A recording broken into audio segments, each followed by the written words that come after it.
So total 5 Prayag हैं, देव प्रयाग, कर्ण प्रयाग, विष्णु प्रयाग, नंद Prayag and Rudra Prayag. ठीक है। सो आप सभी जानते हैं, जहां तक हम शुरू करते हैं एक एक करके, मैं फिर बताऊंगा देव प्रयाग के बारे में आखिरी में। तो सबसे पहले विष्णु प्रयाग। विष्णु प्रयाग वो स्थान है जहां पर नारद जी ने भगवान विष्णु को प्रसन्न करने के लिए तपस्या की थी। हम सभी डिवोटीज, हम सब मिलकर यहाँ पर ऋषिकेश में आए हैं। ऋषिकेश जो है भारत भूमि का एक हिस्सा है, और भारत भूमि में ऐसे बहुत से दिव्य स्थान हैं जहाँ पर रहकर बहुत से संत मुनियों ने तपस्या की है, बहुत सी तपस्या की है। इसलिए ऋषिकेश को देव भूमि भी बोला जाता है, तपोभूमि भी बोला जाता है। तो कल हम एक मंदिर गए थे, भरत मंदिर। तो अभी मैं काफ़ी चीज़ें पेंडिंग थी, मैं उन सभी चीज़ों को कवर करने की कोशिश करूंगा। थोड़ा थोड़ा आइडिया आपको मिलना चाहिए क्यों गए थे मंदिर, उसका इतिहास क्या है। तो कल जिस मंदिर में हम गए थे, भरत मंदिर, वो जो भरत मंदिर है, भरत मंदिर ऐसा नहीं कि वो भगवान राम के ब्रदर भरत के नाम पे रखा गया है, ऐसा नहीं है, उसका इतिहास कुछ और है। तो जैसा कि हम जानते हैं, भारत भूमि पर समय समय पर बहुत से ऋषि संत आए और वहाँ पर आकर उन्होंने तपस्या की। जैसे अगर आप इस स्थान के बारे में अगर पढ़ेंगे तो ऐसा कहा जाता है कि इस स्थान पर आकर भगवान राम ने भी तपस्या की है। भगवान राम ने भी तपस्या की है, और भगवान राम के अलावा राजा दशरथ ने भी तपस्या की है। तो अगर आप इस तरफ ऊपर जाएंगे तो वहाँ पे रघुनाथ जी का मंदिर भी है। रघुनाथ मंदिर में जाकर आप भगवान राम के दर्शन कर सकते हैं, डिपेंडिंग ऑन द टाइम, अगर समय आपको मिल जाए तो भारत में बहुत से संतों ने तपस्या की है, ऋषियों ने तपस्या की है। ऐसे ही जहाँ तक ऋषिकेश की बात आती है, ऋषिकेश में भी बहुत से संतों ने तपस्या की। और जो भरत मंदिर है, भरत मंदिर का वर्णन हमारे पुराणों में आता है। भरत मंदिर का इतिहास ये है कि एक हुए रैभ्य ऋषि, रैभ्य ऋषि ने भी बहुत तपस्या की। अब कोई भी तपस्या करता है अपने जीवन में, तो उस तपस्या का कोई ना कोई लक्ष्य होना चाहिए। वैसे तो एक दृष्टिकोण से आप सब यहाँ पे आए हैं, आपने भी तपस्या की है ना। आप सब ऋषिकेश आ गए हैं, ऋषिकेश आने के बाद यहाँ पे अब देवप्रयाग आके बैठे हुए हैं, तो इट्स तपस्या। अब पता नहीं आपको प्रसाद कब मिलेगा। सुबह आप 5 बजे से उठे हुए हैं, तो हरे कृष्णा आंदोलन में भी तपस्या रहती है अपने आप में। रात को सो गए, मतलब पता नहीं कितने बजे आप लोग सोए होंगे, पर सुबह आप में से काफी डिवोटीज थे जो जल्दी उठकर आए थे मंगला आरती में, तो वो अपने आप में एक तपस्या है। तो कोई भी तपस्या हम अपने जीवन में करते हैं, तो तपस्या का लक्ष्य क्लियर होना चाहिए, है ना। जब तक तपस्या का लक्ष्य क्लियर नहीं होगा, तब तक तपस्या अपने आप में इनकम्प्लीट है। अलग अलग लोग अलग अलग उद्देश्य से तपस्या करते हैं। तो आपको पता है कि आपने तपस्या यहाँ पे आके किस उद्देश्य से की? आपने इस चीज के बारे में विचार किया? उद्देश्य क्या है तपस्या का? Yes anyone? तपस्या के मल्टीफोल अलग अलग उद्देश्य हो सकते हैं। मुख्य उद्देश्य क्या है? 1 2 3 4 कोई बताइए। मोक्ष की प्राप्ति। अभी वो नीचे पूजा करवा रहे थे पंडित जी, तो रवि प्रकाश प्रभु से मैं कह रहा था कि देखो मोक्ष की बात तो हो गई, इससे आगे कुछ बताओ। मोक्ष तो बहुत छोटी चीज है। एक्चुअली जो गौड़ीय वैष्णव है, जो हरे कृष्णा आंदोलन से जुड़ जाते हैं, उनका मोक्ष में भी इंटरेस्ट नहीं होता। मोक्ष हमारे लिए इतना इंपॉर्टेंट नहीं। तो अब आपके मन में प्रश्न ये आ सकता है कि मोक्ष से ज्यादा इंपॉर्टेंट क्या है? क्या है मोक्ष से ज्यादा इंपॉर्टेंट? विलीन होना भी नहीं, विलीन होने का मतलब क्या है? अद्वैतवाद, मायावाद। हम प्रभु में विलीन नहीं होना चाहते, वो भी काम नहीं करेगा। सो बात होगी। एक बात, अल्टीमेटली हम जितना भी अपने आध्यात्मिक जीवन में जितना भी प्रयास हम लोग करते हैं, उसका उद्देश्य होता है कि हम किस प्रकार से भगवान को प्रसन्न कर सकें, किस प्रकार से भगवान की नजरों में हम कुछ ऐसा कार्य करें जिससे भगवान की नजरें हमारे ऊपर जाएं, भगवान हमको देखें। नहीं तो इस संसार में करोड़ों लोग घूम रहे हैं, है ना? अभी भी आप देख रहे हैं बहुत से लोग आ रहे हैं। दूसरे शब्दों में, भगवान को प्रसन्न करने के लिए हम क्या कर रहे हैं? तो तपस्या जो है, तपस्या एक अंग है, एक माध्यम है जिसके द्वारा हम भगवान को अपने जीवन में प्रसन्न करते हैं। तो ऐसे वो जो रेब्बे ऋषि थे, रेब्बे ऋषि ने वो जो भरत मंदिर था, उस भरत मंदिर में रहकर वहां पर बहुत तपस्या की। किसके लिए? विष्णु की प्रसन्नता की। मोक्ष वगैरह पाना, भगवान में विलीन हो जाना, ये सब सेकेंडरी है, हमारे लिए इतना महत्वपूर्ण नहीं है। देखिए, वैसे तो 4 पुरुषार्थ हैं: धर्म, अर्थ, काम एंड मोक्ष। धर्म मीन्स आपके शरीर से जुड़े हुए कर्तव्यों का पालन करना, अपने दैनिक क्रियाकलापों को, जो आपकी रिस्पॉन्सिबिलिटीज हैं, उन रिस्पॉन्सिबिलिटीज को पूरा करना, ये हो गया धर्म। अर्थ, फिर आप वो सब करते हो, उसके बदले में आपको पैसे मिल जाते हैं, इकोनॉमिक्स। आपको पैसा मिलेगा तो आप क्या करोगे? क्या करेंगे? हम पाप करेंगे। ऐसे ही होता है। हमें पैसा मिल जाता है तो फिर हम उस पैसे को उड़ाते हैं। भोग ऐश्वर्य प्रसक्ता नाम, हम इंजॉयमेंट में उस पैसे को उड़ाते हैं। धर्म, अर्थ, काम, काम का मतलब अपनी इच्छाओं को पूरा करने के लिए हम उस पैसे को उड़ाते हैं। अब जब ये सारा प्रोग्राम हो जाता है तो फिर लगता है कि अब हो गया ये सब, अब हमें नेक्स्ट क्या करना है? मोक्ष के बारे में विचार करना है। अब थोड़ा बुढ़ापे का समय आ गया है, बहुत इंजॉयमेंट हो गया है, रिटायरमेंट फेज आ गया है, अब हमें थोड़ा सा मोक्ष के ऊपर काम करना चाहिए। और चैतन्य महाप्रभु कुछ और देने के लिए आए थे। चैतन्य महाप्रभु ने कहा कि हमारे शास्त्रों में जगह जगह धर्म, अर्थ, काम, मोक्ष की बात हो रही है। यहाँ पे भी वो पंडित जी धर्म, अर्थ, काम, मोक्ष की बात कर रहे हैं। चैतन्य महाप्रभु पंचम पुरुषार्थ की बात कर रहे हैं। कह रहे मैं तो यहाँ पे प्रेम देने के लिए आया हूँ इस संसार में लोगों को, कृष्ण प्रेम, क्योंकि भागवतम का संदेश है प्रेम पुमर्थो महान।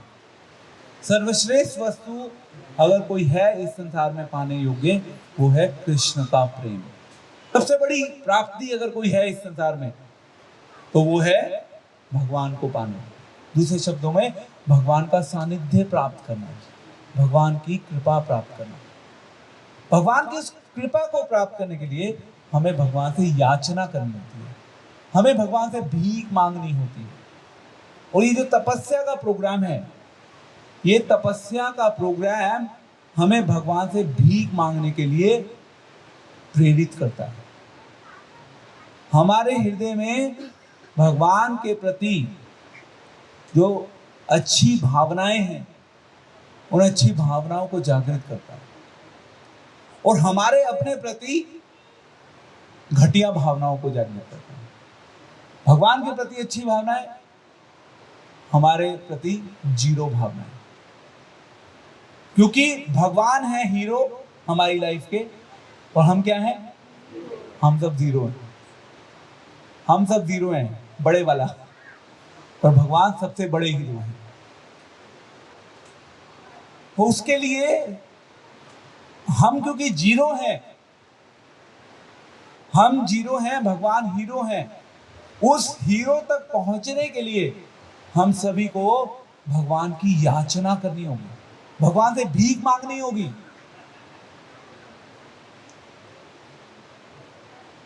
सो coming back to the point, रेब्बे ऋषि जो थे वो तपस्या कर रहे थे भगवान की प्रसन्नता के लिए, और भगवान विष्णु उनसे प्रसन्न होकर आए मिलने के लिए। रेब्बे ऋषि थे। अब जब भी भगवान किसी से प्रसन्न होते हैं, किसी से प्रसन्न होकर भगवान जब किसी के पास आते हैं तो भगवान क्या कहते हैं? क्या वरदान चाहिए तुम्हें? मांगो, तुम्हें क्या मांगना है। प्रहलाद महाराज के सामने जब नरसिंहदेव भगवान आए तो नरसिंहदेव भगवान ने क्या कहा? मैं तुम्हारी भक्ति से बहुत प्रसन्न हूं प्रहलाद, मांगो तुम्हें क्या मांगना है। क्या क्या मांगा था प्रहलाद ने? कोई बताएगा? हाँ, एक्चुअली उन्होंने अपने पिता के लिए मांगा था। जो मांगा था, उन्होंने कहा था कि हे भगवान, आई नो कि मैं तो असुर परिवार से हूँ, असुर कुल में मेरा जन्म हुआ है, और मेरे पिता जो हैं वो आपके प्रति उनका द्वेषी है मेरे, मतलब आपके, तो मेरे पास अपने लिए मांगने के लिए कुछ नहीं है, बट मैं चाहता हूं कि आप उनका भी कल्याण कर दीजिए।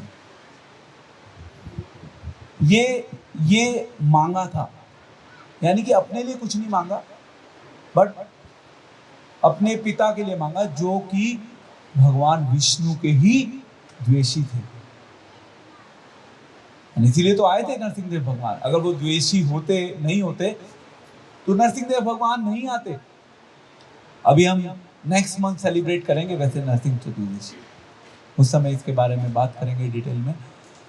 यस, सो भगवान जब आए रेब्बे ऋषि के सामने तो एज यूजुअल रेब्बे ऋषि से भगवान ने बोला, तुम्हें जो भी चाहिए मुझसे ले लो।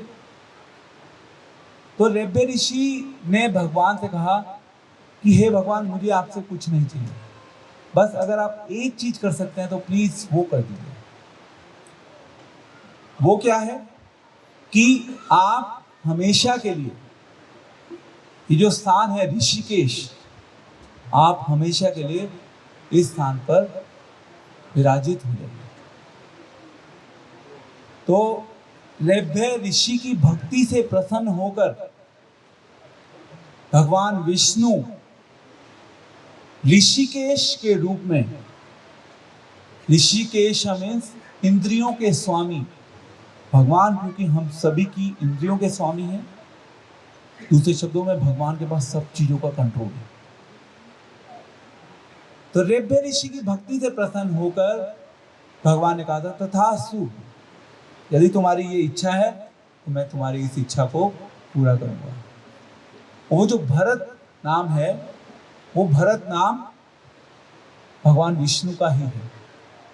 वो जो स्थान था, उस स्थान पर रेब्बे ऋषि ने तपस्या की थी,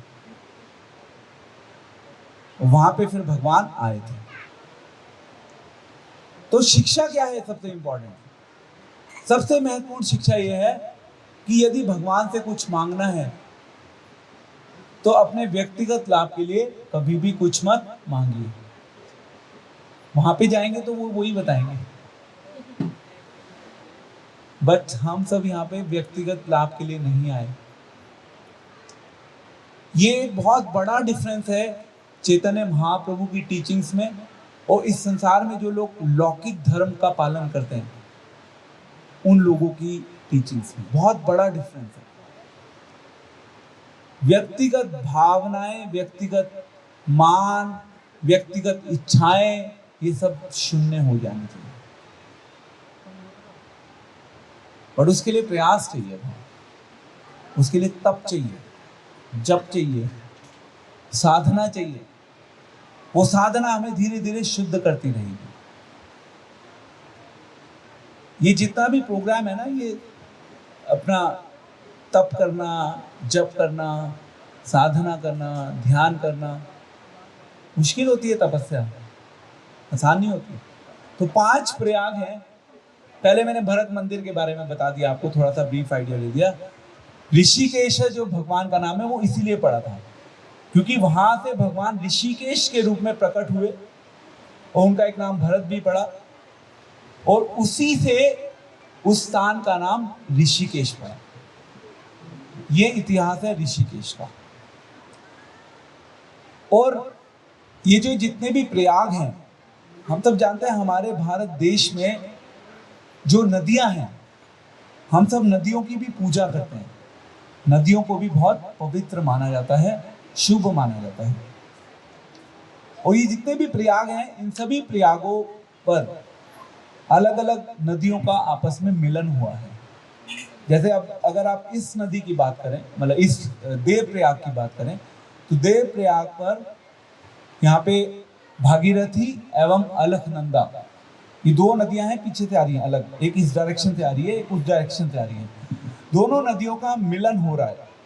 अभी आप में से जिसने भी नीचे स्नान किया, वो पॉइंट है जहाँ पे मिलन हुआ, और वहीं से आगे वो नदी गंगा में परिवर्तित हो गई, मर्ज होने के बाद। तो आप कह सकते हैं कि इसमें कौन सी साइंस हो सकती है? एक नदी, दो नदी मिल गई तो क्या हो गया? देखिए, कभी भी एक से जब दो होते हैं तो वो और ज्यादा शक्तिशाली हो जाते हैं। संगे शक्ति कलियुगा, इस कलयुग में संग में बहुत शक्ति है, और वो शक्ति जो है, उस शक्ति का प्रभाव हमारे ऊपर आता है, और उससे हमारा जीवन जो होता है धीरे धीरे पवित्र होने लगता है। तो इस श्लोक में एक पॉइंट आ रहा है कि गंगा में स्नान करके ठीक है, शायद कोई शुद्ध हो जाता है, उसके जीवन के पाप नष्ट हो जाते हैं, फाइन, इट्स ओके, बट इससे इंपॉर्टेंट क्या है? अगर आपने थोड़ा सा भी इसको समझने की कोशिश की हो तो इससे इंपॉर्टेंट क्या है? क्या कह रहे हैं यहाँ पे नरोत्तम दास ठाकुर? इससे इंपॉर्टेंट क्या है? गंगा नदी में स्नान करना इंपॉर्टेंट है, बिल्कुल ठीक है, उससे हमारा शुद्धिकरण हो जाएगा, वेरी नाइस। इससे महत्वपूर्ण क्या है? सोचिए, जो इस श्लोक में इस पर्टिकुलर लिरिक्स में आ रहा है, पढ़ लेते हैं। यहाँ पे आ रहा है, दर्शने पवित्र करो यही तुम्हारा गुण। एक बहुत महत्वपूर्ण चीज आपको सीखनी होगी यहाँ पे, कि जब आप इस नदी पर आए, यहाँ पे गंगा नदी पर, तो आपको खुद यहाँ पे आना पड़ा, है ना? फिजिकली आपको चल के आना पड़ा। और जो वैष्णव होते हैं, जो भगवान के शुद्ध भक्त होते हैं, भगवान के शुद्ध भक्त तो आपके पास आ जाते हैं, आपको उनके पास जाना नहीं पड़ता अलग से, वो आ जाते हैं। तो इसलिए एक दृष्टिकोण से जो भगवान के शुद्ध भक्त होते हैं, वो क्या कहलाते हैं? चलते फिरते तीर्थ, travelling Holi places. Travelling Holi places, वो एक स्थान पे जाते हैं, वहां पे जन कल्याण करते हैं, वो फिर दूसरे स्थान पे जाते हैं, वहां पे जन कल्याण करते हैं। उनके दर्शन करने से, उनकी वाणी को सुनने से ही जीवन में अपने आप पवित्रता आना शुरू हो जाती है। कितनी बड़ी बात है ये।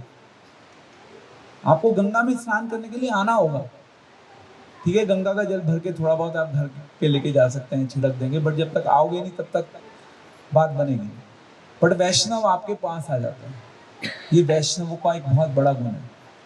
तो एक एंगल से देखा जाए तो वैष्णव महान है, वो अलग अलग जगह ट्रैवल करते हैं, अपने जीवन का त्याग, अपने जीवन में सब कुछ छोड़ देते हैं, वो केवल इसीलिए कि जिससे इस संसार के लोगों का कल्याण हो सके। मॉर्निंग में एनीहाउ मैं एक और पॉइंट बता रहा हूँ, वो इससे जुड़ा हुआ नहीं है, बट स्टिल एक इम्पॉर्टेंट पॉइंट है। जैसे अभी आप देख रहे हैं, ये नदी का फ्लो जारी है, ये नीचे की ओर ये फ्लो है, इस डायरेक्शन में जा रही है। नीचे आप ऋषिकेश जाएंगे तो वो भी, जब हम बैठे थे अपनी हमारी डायरेक्शन से यूं जा रही थी, जिस डायरेक्शन में हम लोग बैठे थे वहां से यूं जा रही थी। और हमारी जो हवा का फ्लो था, हवा का फ्लो कैसे चल रहा था? ऑलमोस्ट सेम ही था। जिस दिशा में नदी बह रही थी उसी दिशा में हवा थी। तो कहते हैं एक होता है कि सेम, जैसे जिस दिशा में नदी बह रही है हवा का बहाव भी उसी दिशा में, और दूसरा होता है कि जिस दिशा में नदी बह रही है उसके अगेंस्ट भाव। बचपन में एक वो क्या बोलते हैं उसको, हाँ उसका एक वो होता था ना कुछ नाविक, x+5 x-5। बचपन में हम कुछ कैलकुलेशंस करते थे मैथमेटिक्स में, क्या एग्जैक्टली बोलते क्या है उसको टर्मिनोलॉजी? हाँ फ्लो के हैं, अपस्ट्रीम एंड डाउनस्ट्रीम है, प्रतिकूल एंड अनुकूल। तो नदी की डायरेक्शन के अकॉर्डिंग जब हवा चल रही है तो वो अनुकूल है, और नदी के अगेंस्ट जब हवा चल रही है वो प्रतिकूल है।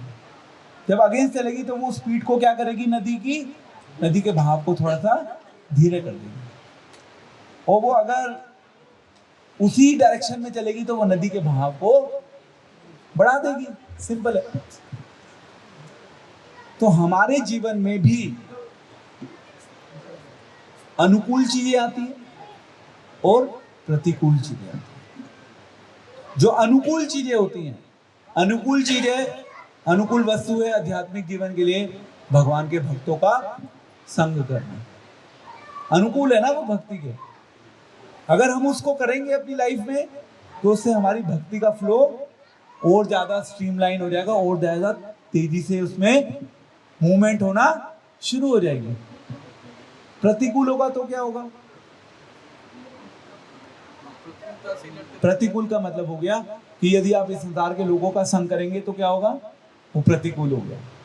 वो आपकी जो भक्ति का वेग है उस वेग को कम कर देगी।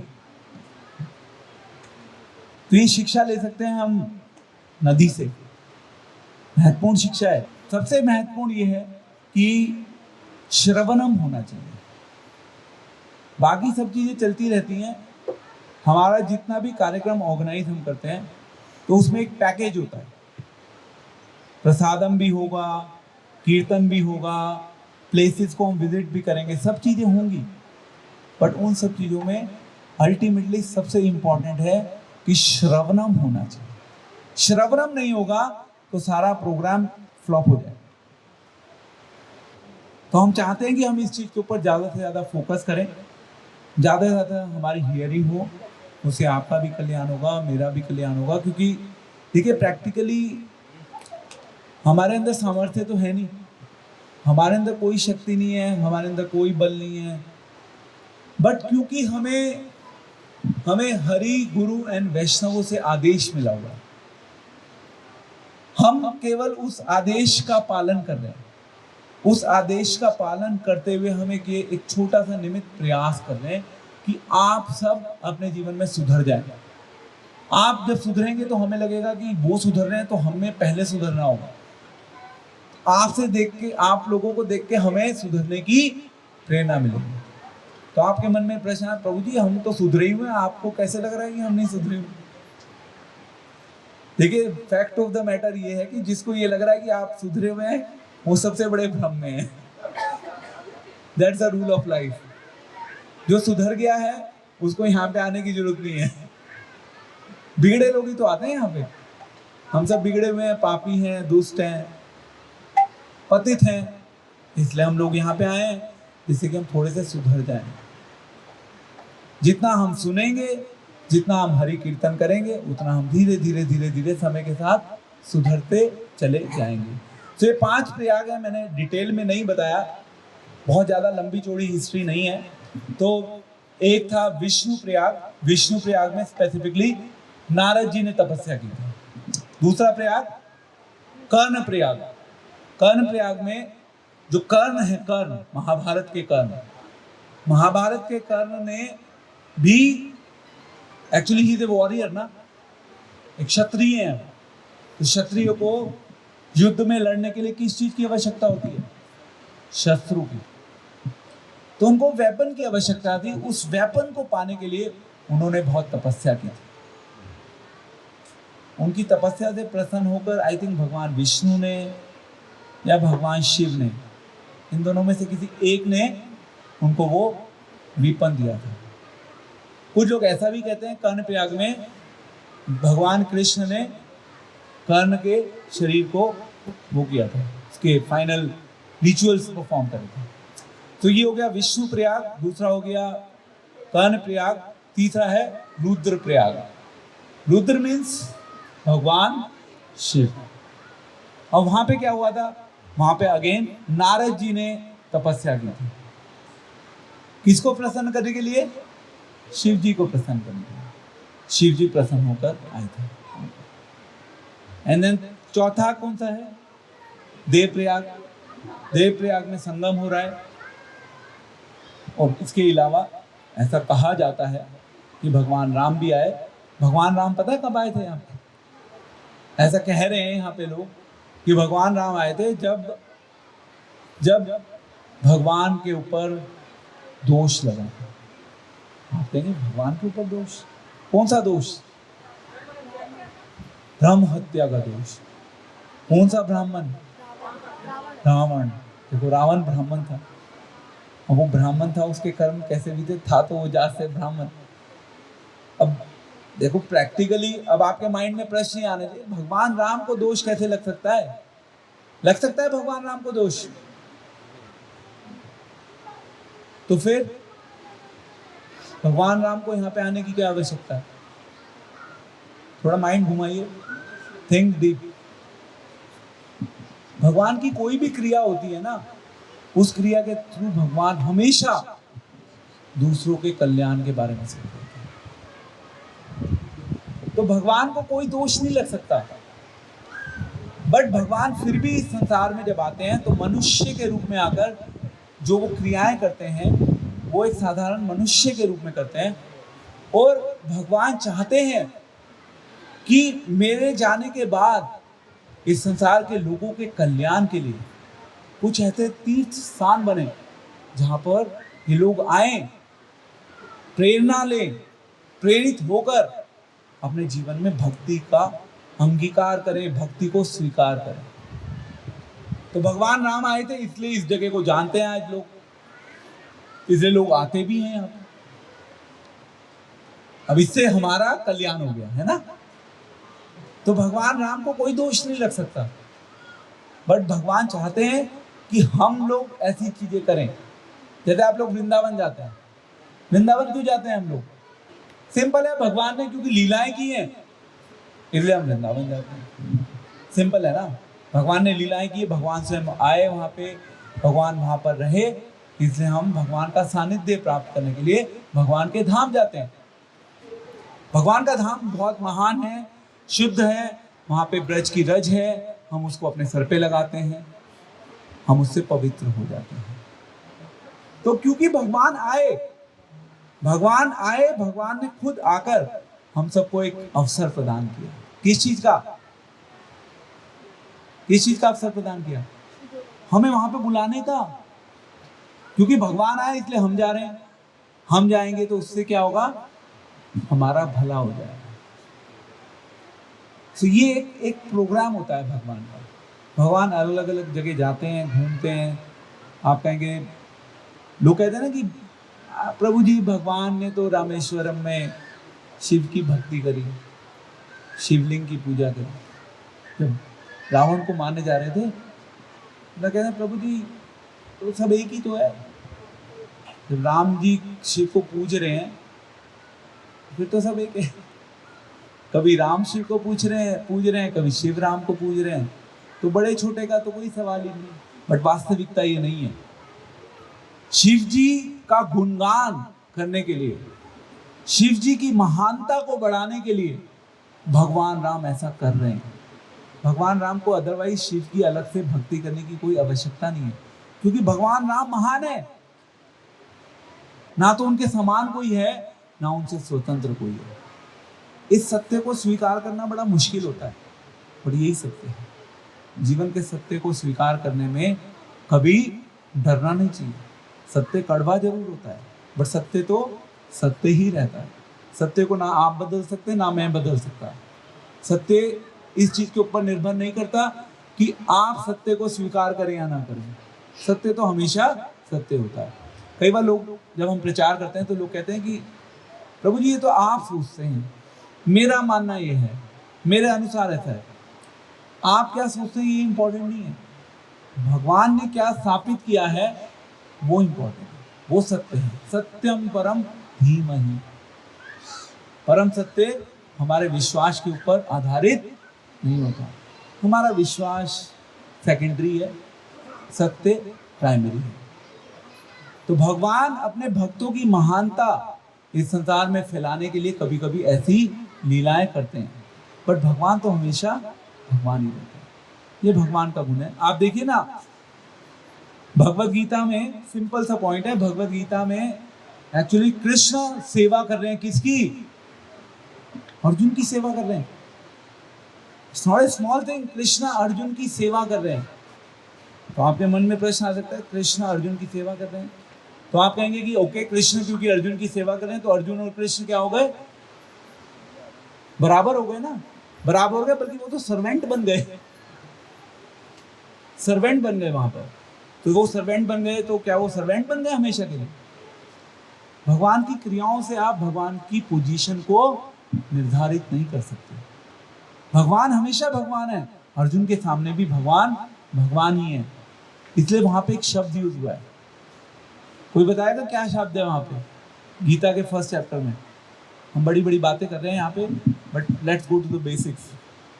फर्स्ट चैप्टर में भगवान के लिए एक स्पेसिफिक वर्ड यूज किया है, अच्युत। अच्युत का मतलब होता है इनफॉलिएबल। भगवान, हालांकि कृष्णा स्वयं अर्जुन के रथ के सारथी बने, बट भगवान अपनी पोजीशन से कभी नहीं गिरते, अपनी क्रियाओं के प्रभाव में आते। इनफॉलिएबल मीन्स जो कभी भी नीचे नहीं गिरता, जिसका कभी पतन नहीं होता। भगवान हमेशा भगवान रहते हैं। सेवक के रूप में भी भगवान भगवान ही रहते हैं। ये भगवान की महानता है। तो ऐसे भगवान को हमारा सादर प्रणाम, सादर नमन। हरे कृष्णा कृष्ण कृष्ण हरे हरे, हरे राम राम राम।